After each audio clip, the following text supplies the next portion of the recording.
added the 2 inches. We added the 2 inches of rigid on the outside. So we had a total of R25 in the walls, roof 6 inches of rigid on top, so we have R38. Fenestration, they went to triple pane, very, very cost-effective triple pane windows, a mix of heat gain coefficients. Same Zender, this is a European heat recovery ventilator running at 70 CFM continuous. And the heating and cooling, you saw that unit on the wall, it's like this. It's a 12,000 BTU, 25 SEER, extremely efficient, mini split heat pump, and they modulate. So it's not just one level. This will modulate between about 3,000 and 15,000 BTUs. Marvelous piece. Variable speed compressor? Yes. Yeah, and variable refrigerant. They're amazing pieces of equipment. Okay. So air tightness, again, let's get into the performance. We started 2985, we ended at 344, from 12 and some air changes to 1.47. Okay, on this, 14,000 cubic feet, so forth. We consider that a success.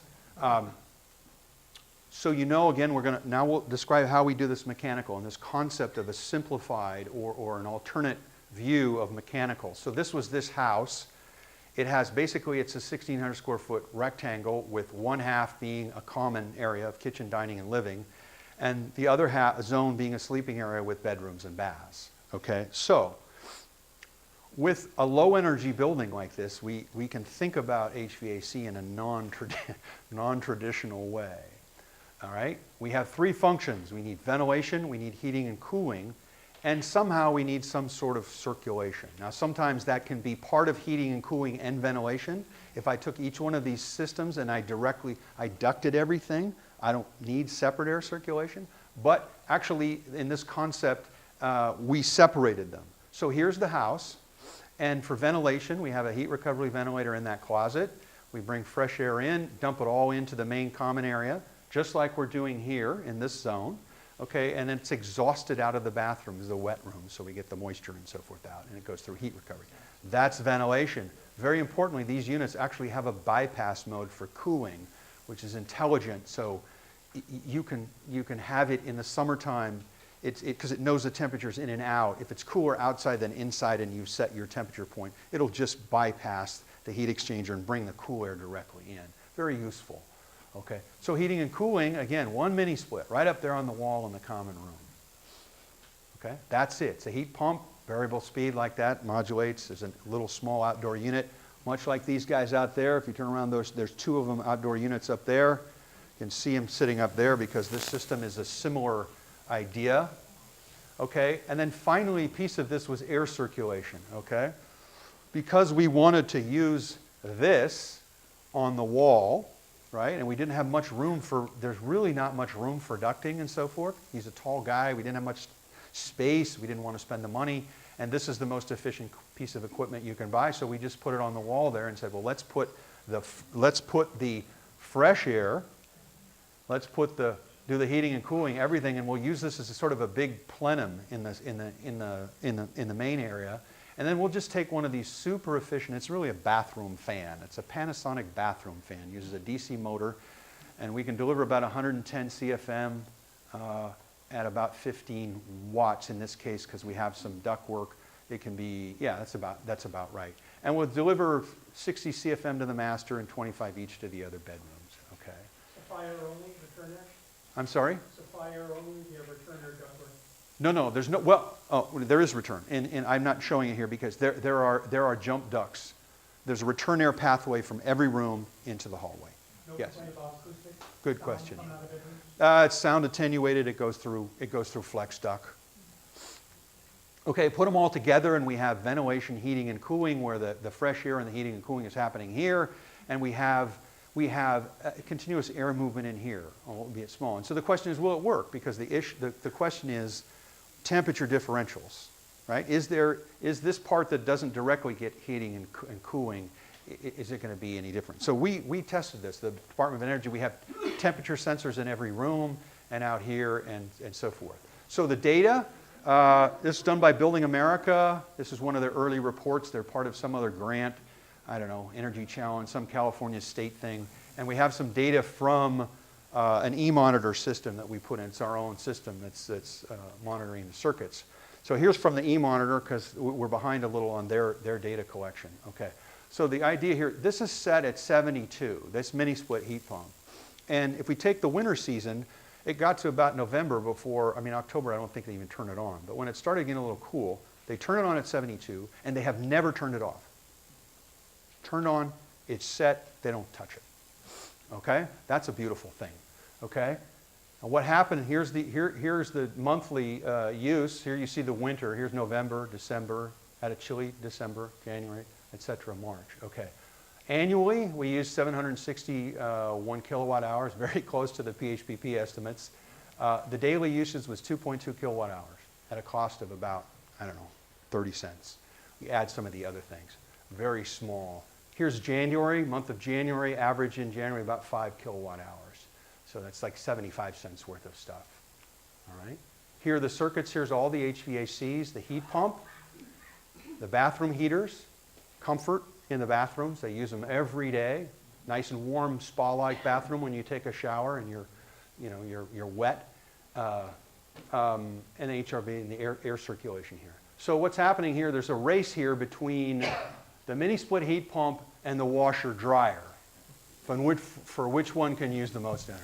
Is there a reason they didn't put solar panels? No, they don't have the exposure. They got big redwood trees and so forth. It doesn't work. So here it is, folks. I think it's going to win because this is 11 months. We don't have March. I think the washer and dryer is going to pull ahead. I think so, but it's close. So here you can see here's the washer, dryer, ovens, and everything. So you're kind of starting to get a sense for how little energy this thing is. Total HVAC costs in this building, 65 cents a day. Annuals. You guys spend a lot more money at Starbucks and Pete's than that. I guarantee you. Okay, so here's some, again, most of it is in the appliances. This is the 6 months that did not include the winter yet. Haven't got there. Really small use of the little HRV and the air circulation fan, really small. Most of us here, washer and dryer and refrigerators and ovens. They have kids, the washer and dryer is just going all the time. Performance, again, here in terms of the use, you see the same kind of concept that you have these major appliances here in this area down here. That's the base load, and it sort of just doesn't change much. The actual mini split is a small little slice in the middle, and then you get to the lights and the plugs, the bathroom heaters. That's pure luxury right there. That's wonderful. And the great thing is that you heat up the bathroom, you have a spa, and guess what happens? The heat recovery actually recycles the heat, right? Because it's moving all the time. So it's 80 degrees, you walk out of there, and then over time it just takes it and recycles it through the heat exchanger and doesn't waste it. Okay, so how about the comfort? How about the delta T question? Does this really simplified system work? Because that was not expensive and simple to do. So here you get a sense from these lines here. These are the temperatures in the bedrooms and so forth. You can already see it's pretty darn close. This one here, I got two graphs. This one is when, this was sort of during a summer heating event here. You get up above the 90s, or this was like 4 days. So this was during mini split heat pump operation. But you can see this happen here, and here's the data, here's the report from the analyst. But basically the temperature differential, the maximum was 3 degrees, the average was 1 degree. Not bad. Not bad. Okay. Now, when it wasn't being used, I think it was the same thing. They said, well, turn it off and let's see what happens.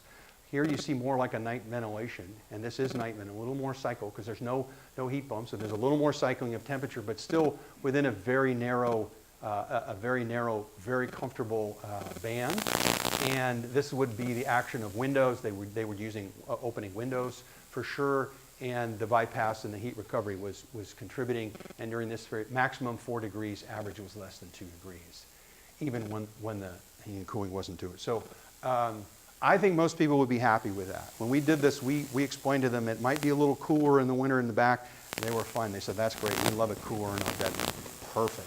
And they end up with this amazing, kind of performance. Cost. Okay. Project was $420,000 total. The incremental portion of that we calculated at $21,000 or 5%. Building size and scale makes a difference. It's much harder. I mean, in residential, it's going to be a little bit bigger, and especially in a small building like this. Okay, as you get as you get bigger, the reduction in mechanical costs and so forth can actually make it, go the other way. But modest incremental How cost. does that include your fees? Hmm? Yeah, I mean, this was a total project cost. Yeah. Simple payback, I'm sorry. simple payback on the 5%. Well, I mean, do the math. I mean, one thing that every study that well, I'm going to do the math for you simply. When you say simple payback, I don't know what you mean. Okay, well, so all I've done is state that the $21,000 is the incremental investment, okay, that these homeowners added to their project, okay, which represents a 5% increment, 5% of what the total cost was. Okay. Now, well, the point I want to make, as I made earlier, is that you cannot justify any of these deep energy retrofits on the basis of avoided or saved energy costs. The math never works. Okay, there's been the Lawrence Berkeley Labs and so many in the Department of Energy. Everybody wants it to be that way, but it's simply not. Okay, and in the deep energy retrofits, that's why this would happen, and you can keep it to this very modest figure because you wouldn't do it just for the sake of energy. It never pencils out. The data here on this one, we're going to save somewhere on the order of $500 or $600 a year because there's no gas, and they used to use 500 or 600. It was at least 500 therms of gas. So now it used to be 2. It was okay. So the concept here really though is what is the quality of the building you want? How long is the life cycle? He wanted to be there forever. This building, super easy to maintain, the highest standard of assemblies. And they'd say 20 grand for this quality of air and this quality of internal thermal and acoustical comfort, slam dunk.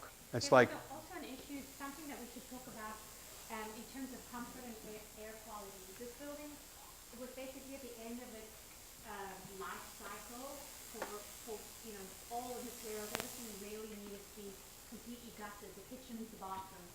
They had a chronic mold problem in the house. that's right. My daughter couldn't sleep in her bedroom in the winter because it was too cold.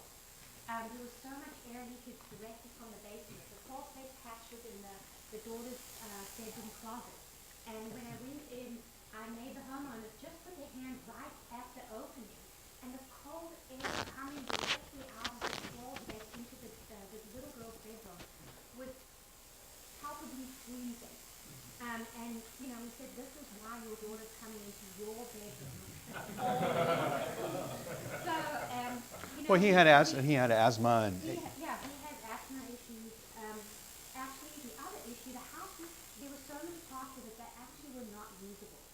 They had a walk-in closet in their the master bedroom that we gutted and we made their bathroom bigger, and we added closets. We took some space into in the living area that was basically unused, badly assigned real estate. And we took that and added closets to their bedroom and gave them an actually functional master bathroom.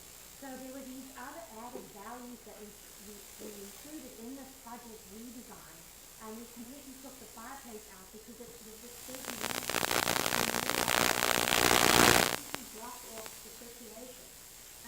So in terms of added value, having your daughter be able to actually sleep in her bedroom during the winter, what price do you put on that?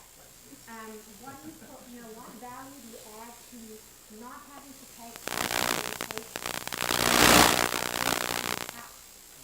what are the health implications for that over the life cycle of where you live?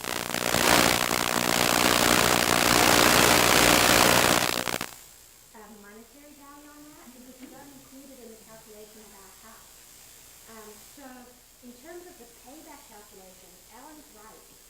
And you see a lot of window companies saying, if redo your windows, add these added ones, and they'll pay back in blah, blah, blah, 5 years. And you can't pencil that number out if you really measure the money saved in terms of your energy bill.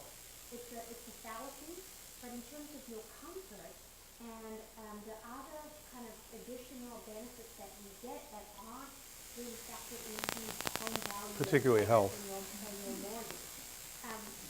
Then the numbers really get very different. At 21,000, I mean, if you think about buying a Tesla versus a lease, right? Well, this project Why was, did we not ask about payback? Why is a Tesla? well, and it was valued at, Repay value of like buying a Tesla versus a Nissan Leaf, right? yeah, it's a $1.2 million house. So, that's Yeah. something that you should definitely start. Can we, let's hold the questions, and let's get David up here, right? You guys are tired of hearing me talk and so forth too, and we got to the magic, and anyone who has questions, Bron will be here, I will be here, as long as anybody wants to talk. Man. I'll be back and talk a little bit about